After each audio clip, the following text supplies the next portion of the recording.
Pada sebuah produk gula kemasan merek G, tertulis berat bersihnya adalah 1000 gram. Namun, akhir-akhir ini ada keluhan dari konsumen bahwa rata-ratanya tidak sampai 1000 gram. Untuk membuktikan keluhan konsumen tersebut, tentu saja pihak produsen tidak dapat mengecek satu persatu untuk memastikan bahwa produk gulanya memiliki berat bersih kurang dari 1000 gram. Oleh karena itu, pihak produsen gula mengambil sebanyak 50 sampel kemasan gula. Kemudian dilakukan penimbangan. Dari hasil penimbangan tersebut, ternyata diperoleh rata-rata berat bersih gula tersebut adalah 998 gram dan diketahui simpangan bakunya adalah 7 gram. Dari hasil penimbangan 50 sampel gula merek G tersebut, dapatkah kita simpulkan bahwa dugaan konsumen tersebut benar? Dapatkah kita menyelidiki dugaan tersebut benar dengan tingkat signifikansi sebesar 5%? Mari kita simak pembahasannya berikut ini. Dalam menyelidiki suatu permasalahan, kita biasanya mempunyai suatu praduga atau dugaan. Dugaan tersebut kemudian kita selidiki untuk mendapatkan kesimpulan benar tidaknya dugaan kita. Dalam ilmu matematika, dugaan dalam penyelidikan masalah tersebut disebut dengan hipotesis. Sementara itu, penyelidikan untuk menentukan dugaan atau hipotesis kita benar atau tidak disebut uji hipotesis. Terdapat banyak sekali jenis uji hipotesis, namun untuk materi SMA kelas 12 ini hanya akan dipelajari mengenai uji hipotesis dari rata-rata suatu sampel. Apakah yang dimaksud dengan uji hipotesis dari rata-rata suatu sampel? Dapat diperhatikan pada permasalahan di awal, kita diminta untuk menyelidiki benar tidaknya suatu dugaan konsumen bahwa rata-rata berat bersih gula merek G untuk semua produk gulanya tidak sampai 1000 gram berdasarkan penyelidikan dari beberapa sampel. Dalam kehidupan sehari-hari, kita sering menjumpai permasalahan serupa, seperti tingkat kepuasan nasabah terhadap bank tertentu dan tingkat kesejahteraan rakyat di suatu negara. Kita seringkali hanya dapat mengecek beberapa sampel.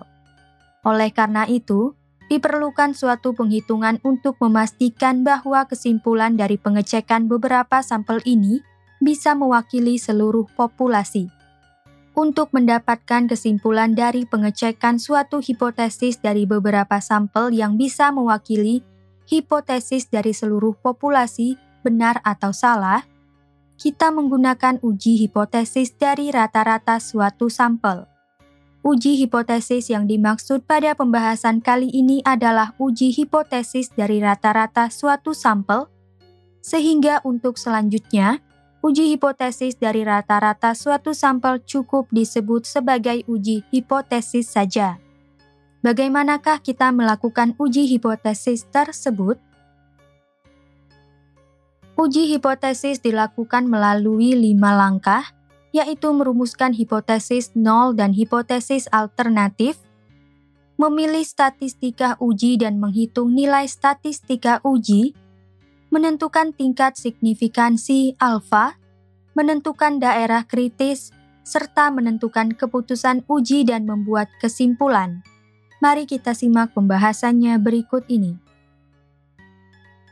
Langkah pertama, merumuskan hipotesis nol dan hipotesis alternatif. Hipotesis nol adalah hipotesis atau dugaan yang dianggap benar dan akan diuji kebenarannya. Sementara itu, hipotesis alternatif adalah lawan dari hipotesis nol. Perumusan hipotesis nol dan hipotesis alternatif dapat dilakukan dengan rumus berikut. H0 untuk mu sama dengan mu0, H1 untuk mu tidak sama dengan mu0, H0 untuk mu sama dengan mu0, H1 untuk mu kurang dari mu0, H0 untuk mu sama dengan mu0, H1 untuk mu lebih dari mu0. Variabel mu adalah rata-rata, sedangkan mu0 adalah nilai rata-rata populasi yang akan diselidiki. Pada permasalahan di awal, Diketahui bahwa produk gula kemasan merek G tertulis berat bersihnya adalah 1000 gram. Tetapi, ada keluhan dari konsumen bahwa rata-rata berat bersih gula tersebut tidak sampai 1000 gram. Artinya, kita perlu membuktikan bahwa berat bersih gula kemasan merek G sama dengan 1000 gram sesuai yang tertera pada kemasannya atau kurang dari 1000 gram seperti dugaan konsumen tersebut. Berat bersih gula kemasan merek G sama dengan 1000 gram sesuai yang tertera pada kemasannya dinotasikan sebagai hipotesis 0 sebagai berikut. H0 untuk mu sama dengan 1000 dapat dilihat bahwa mu 0 merupakan nilai rata-rata yang akan diselidiki, yaitu 1000. Sementara itu, berat bersih gula kemasan merek G tidak sampai atau kurang dari 1000 gram sesuai keluhan konsumen, dinotasikan sebagai hipotesis 1 sebagai berikut. H1 untuk mu kurang dari 1000. Tentu saja, kita bisa membalikkan posisi antara H0 dan H1, yaitu berat bersih gula merek G tidak sampai atau kurang dari 1000 gram sebagai berikut. Sementara itu, bersih gula kemasan merek G sama dengan 1000 gram dapat dinotasikan sebagai berikut. Akan tetapi, pada penelitian baku di matematika, lebih umum bahwa hipotesis 0 selalu bernilai sama dengan. Oleh karena itu, pada pembelajaran ini, kita selalu mengikuti bentuk baku di matematika dengan hipotesis 0 selalu bernilai sama dengan. Dengan demikian, pada permasalahan di awal, kita gunakan rumus kedua dengan mu 0 sama dengan 1000, yaitu sebagai berikut. Untuk kasus lain, tentu saja kita bisa menggunakan rumus pertama atau rumus kedua sesuai dengan permasalahannya. Ketiga rumus H0 dan H1 di awal dapat kita gunakan apabila kita ingin membuktikan suatu hipotesis yang salah satunya sama dengan sesuatu, sedangkan yang lainnya tidak sama dengan atau kurang dari atau lebih dari sesuatu tersebut. Artinya, ketiga rumusan H0 dan H1 di awal digunakan untuk merumuskan hipotesis yang mengandung pengertian sama, yang selanjutnya dapat kita sebut sebagai uji hipotesis dengan pengertian sama.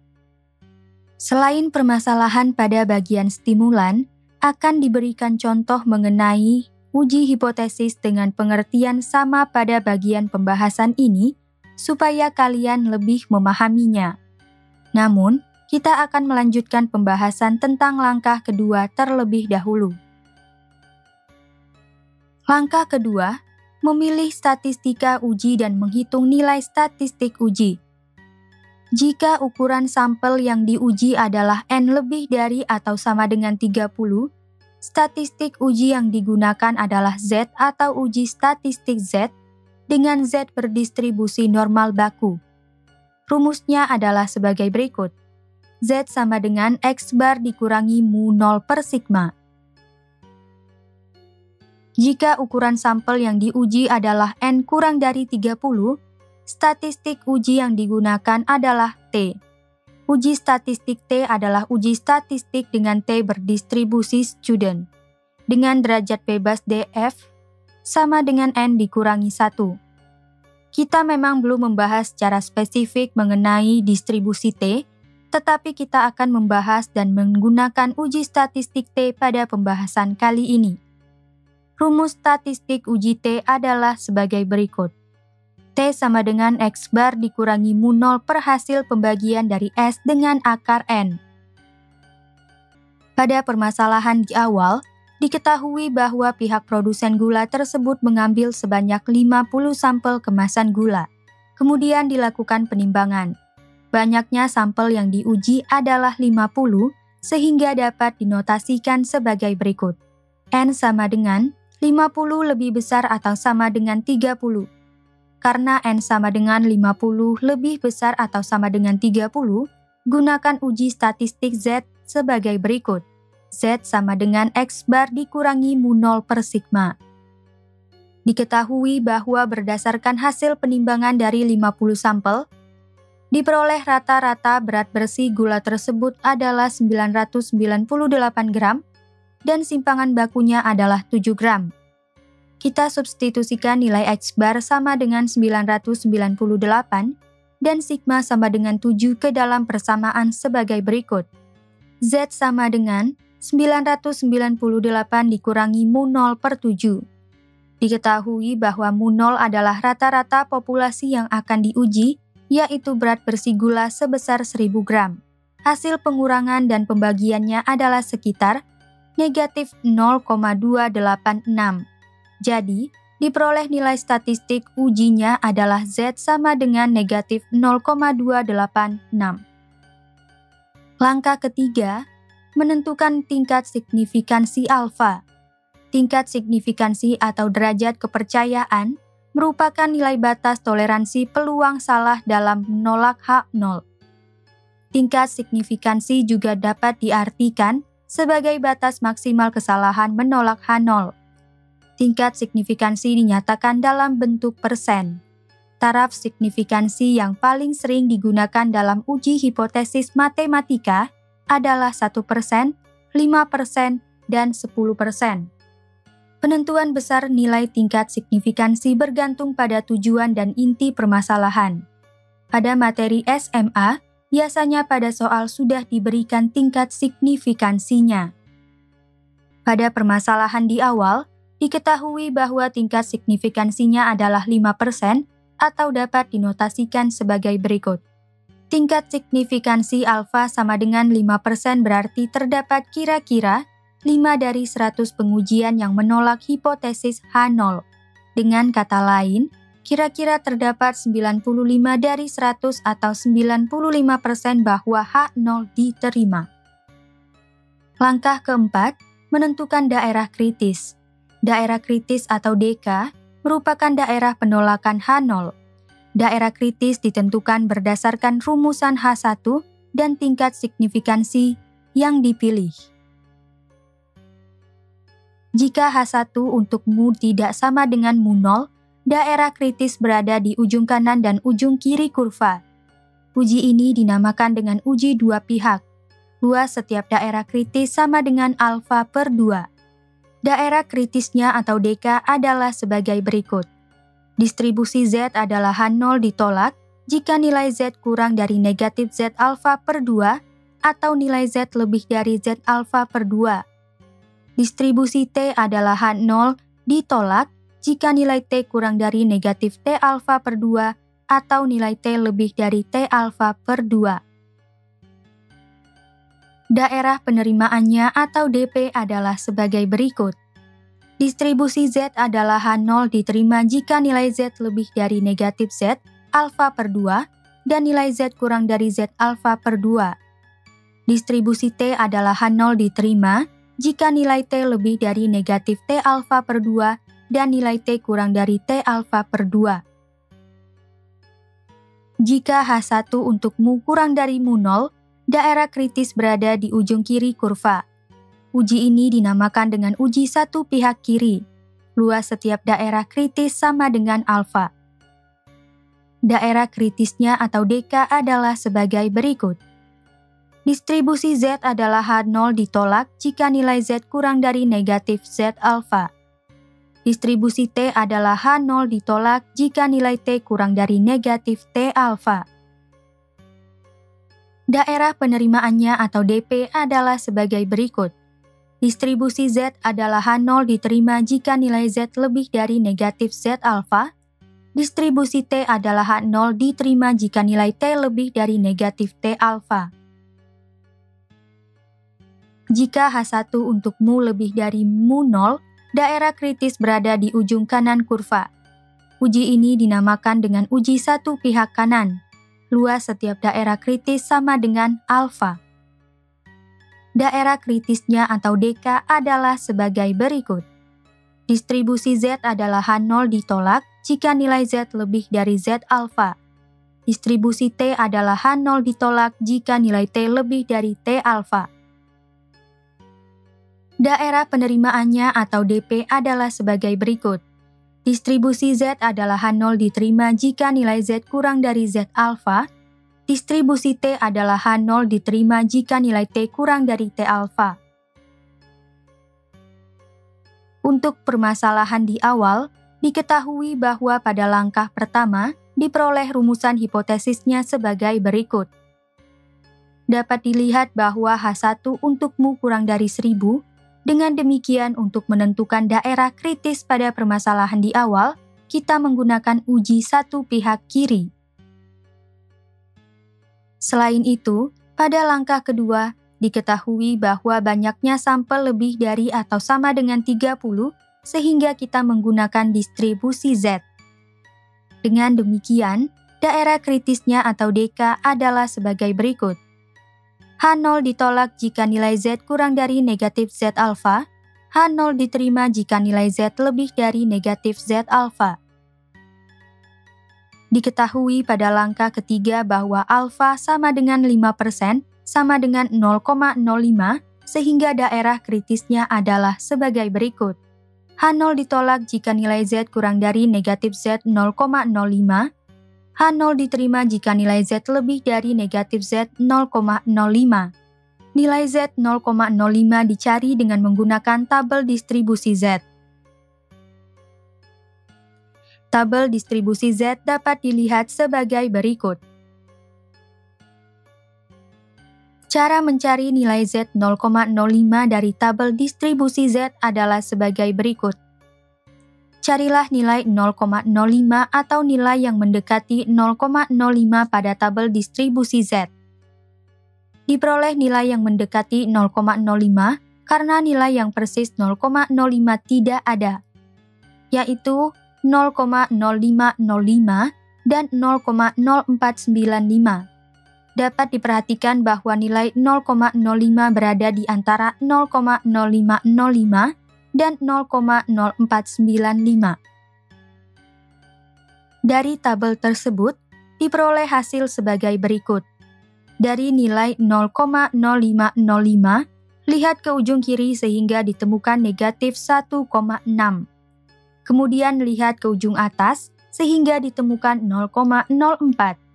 Dengan demikian, diperoleh nilai 0,0505 adalah nilai fungsi distribusi kumulatif variabel Z berdistribusi normal baku dengan Z kurang dari negatif 1,64.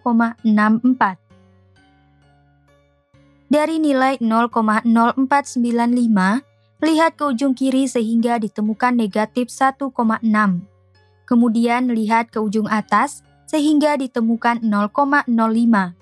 Dengan demikian, diperoleh nilai 0,0495 adalah nilai fungsi distribusi kumulatif variabel Z berdistribusi normal baku dengan Z kurang dari negatif 1,65. Selanjutnya, perhatikan nilai negatif 1,64 pada PZ kurang dari negatif 1,64 dan negatif 1,65 pada PZ kurang dari negatif 1,65.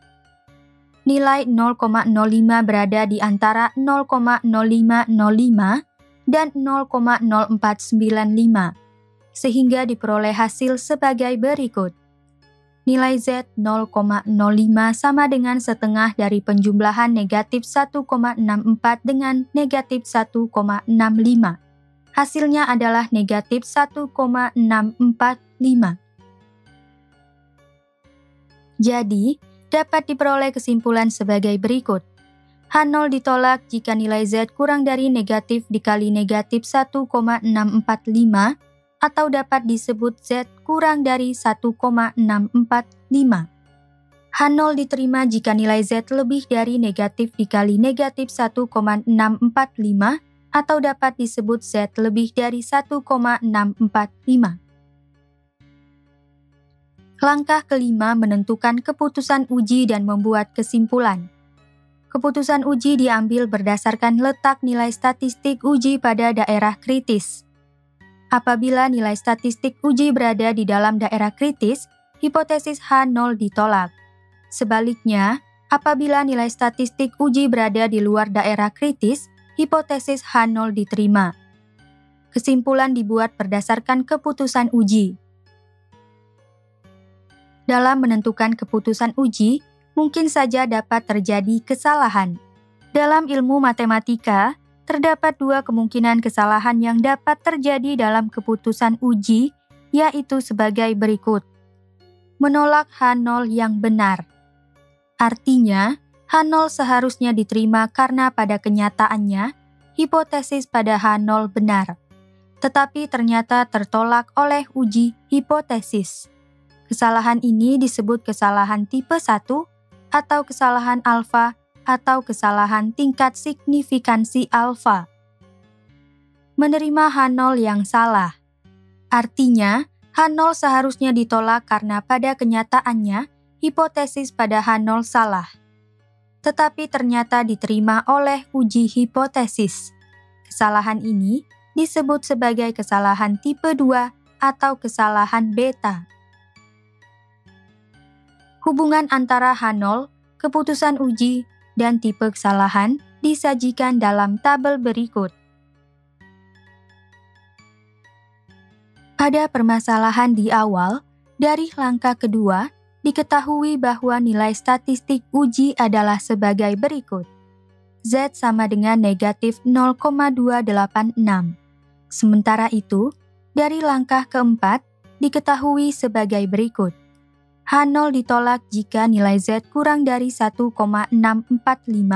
H0 diterima jika nilai Z lebih dari 1,645. Jelas bahwa Z sama dengan negatif 0,286 kurang dari 1,645, sehingga dapat dipastikan bahwa keputusan ujinya adalah H0 ditolak. H0 ditolak berarti berat bersih gula kemasan merek G sama dengan 1000 gram, sesuai yang tertera pada kemasannya, adalah salah atau ditolak. Karena H0 ditolak, hal itu berarti H1 diterima. Artinya, berat bersih gula kemasan merek G tidak sampai atau kurang dari 1000 gram, sesuai keluhan konsumen adalah benar atau diterima. Dengan demikian, dapat diambil kesimpulan bahwa benar jika berat bersih gula kemasan merek G tidak sampai atau kurang dari 1000 gram, sesuai keluhan konsumen. Untuk lebih memahami kembali mengenai cara mengerjakan uji hipotesis sesuai langkah-langkah sebelumnya, akan diberikan contoh soal sebagai berikut. Soal, suatu survei menyatakan bahwa rata-rata kecelakaan lalu lintas di daerah A adalah 25 kecelakaan per bulan. Untuk menguji pernyataan tersebut, dilakukan pengujian dengan mengamati 10 jalan di daerah A untuk melihat banyaknya kecelakaan selama 1 bulan. Dari hasil pengamatan 10 jalan tersebut, diketahui bahwa rata-rata kecelakaan per bulan adalah 28 dan simpangan bakunya adalah 5. Ujilah pernyataan dari survei tersebut dengan tingkat signifikansi sebesar 1%. Penyelesaian untuk soal ini adalah sebagai berikut. Kita akan menguji pernyataan yang berbunyi, rata-rata kecelakaan lalu lintas di daerah A adalah 25 kecelakaan per bulan. Kata adalah pada pernyataan tersebut dapat diartikan sebagai sama dengan. Artinya, kita akan menguji kebenaran pernyataan tersebut sehingga rata-rata kecelakaan lalu lintas di daerah A sama dengan 25 kecelakaan per bulan. Pernyataan tersebut salah jika rata-rata kecelakaan lalu lintas di daerah A tidak sama dengan atau bukan sebanyak 25 kecelakaan per bulan. Langkah-langkah uji hipotesisnya adalah sebagai berikut. Langkah pertama, merumuskan hipotesis nol dan hipotesis alternatif. Rata-rata kecelakaan lalu lintas di daerah A adalah 25 kecelakaan per bulan. Rata-rata kecelakaan lalu lintas di daerah A bukanlah 25 kecelakaan per bulan.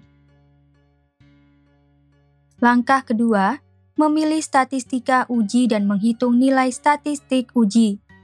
Diketahui bahwa dilakukan pengujian dengan mengamati 10 jalan di daerah A.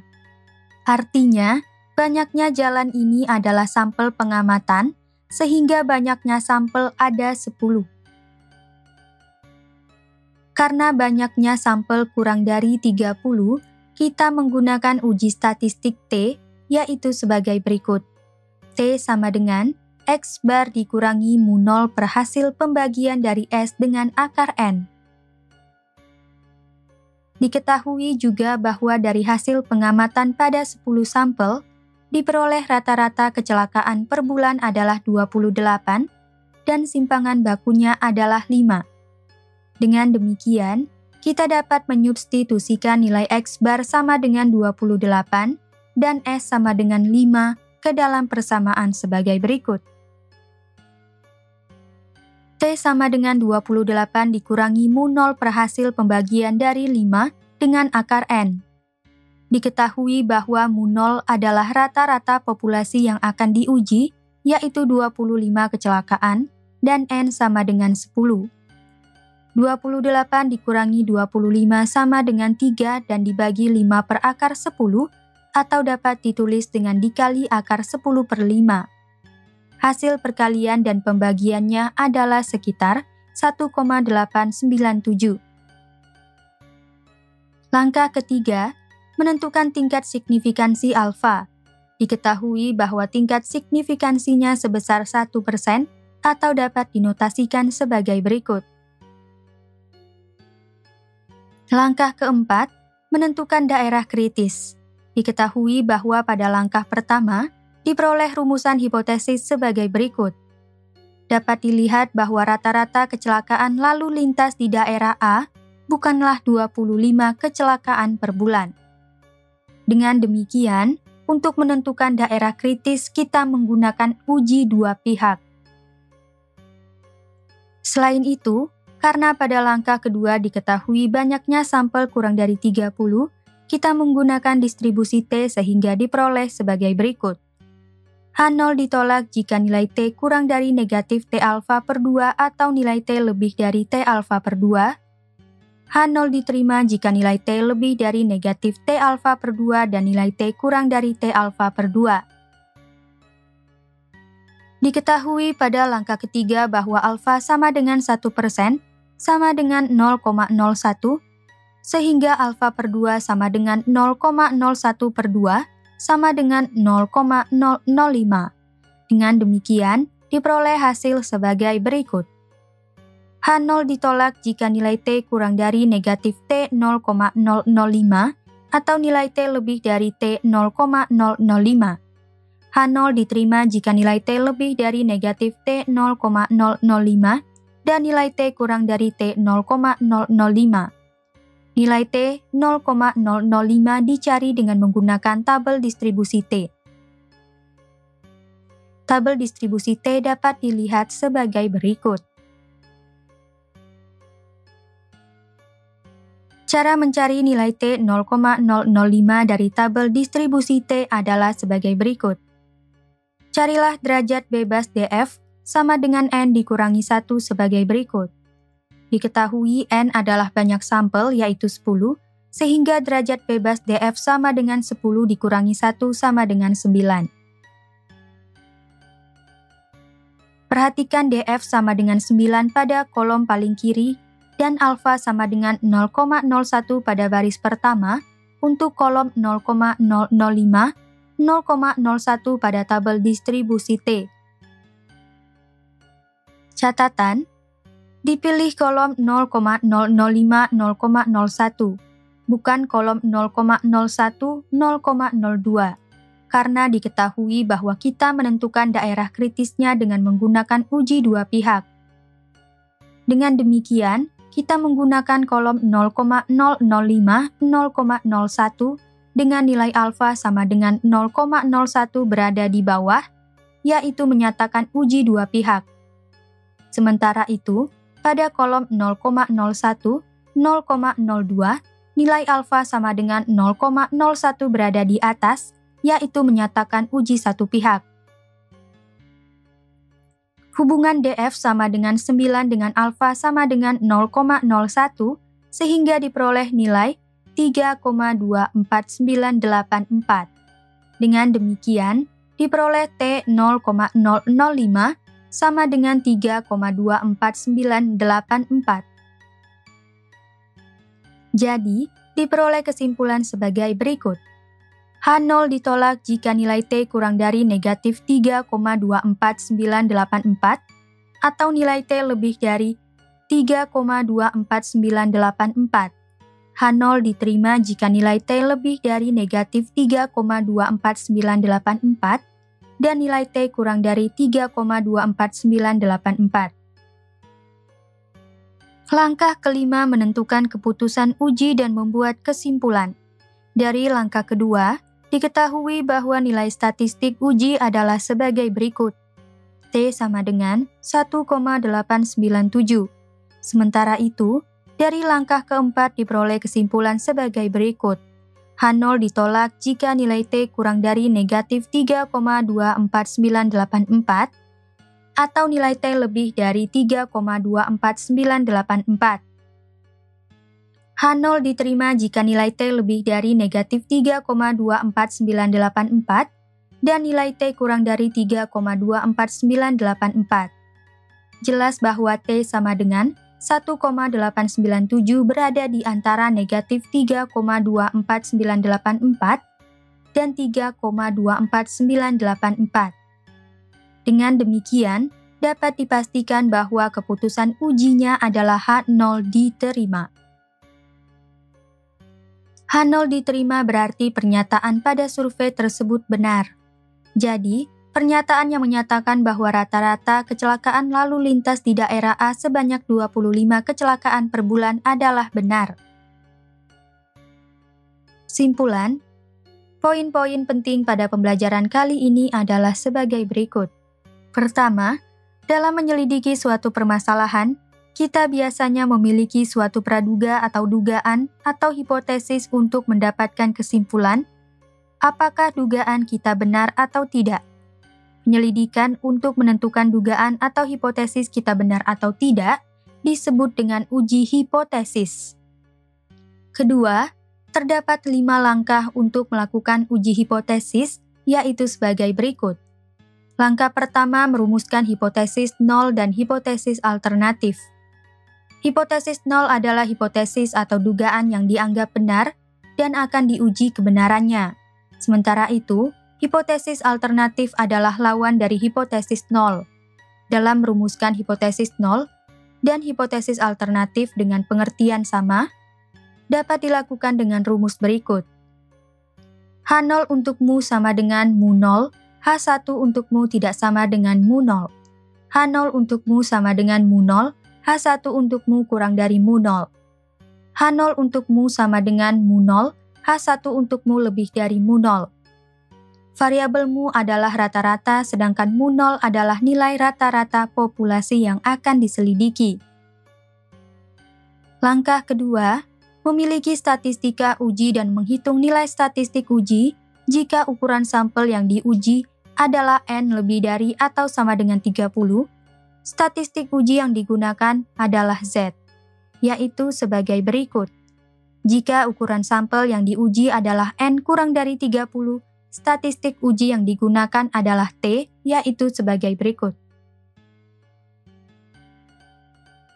Langkah ketiga, menentukan tingkat signifikansi alfa. Tingkat signifikansi atau derajat kepercayaan adalah nilai batas toleransi peluang salah dalam menolak H0. Tingkat signifikansi juga dapat diartikan sebagai batas maksimal kesalahan menolak H0. Tingkat signifikansi dinyatakan dalam bentuk persen.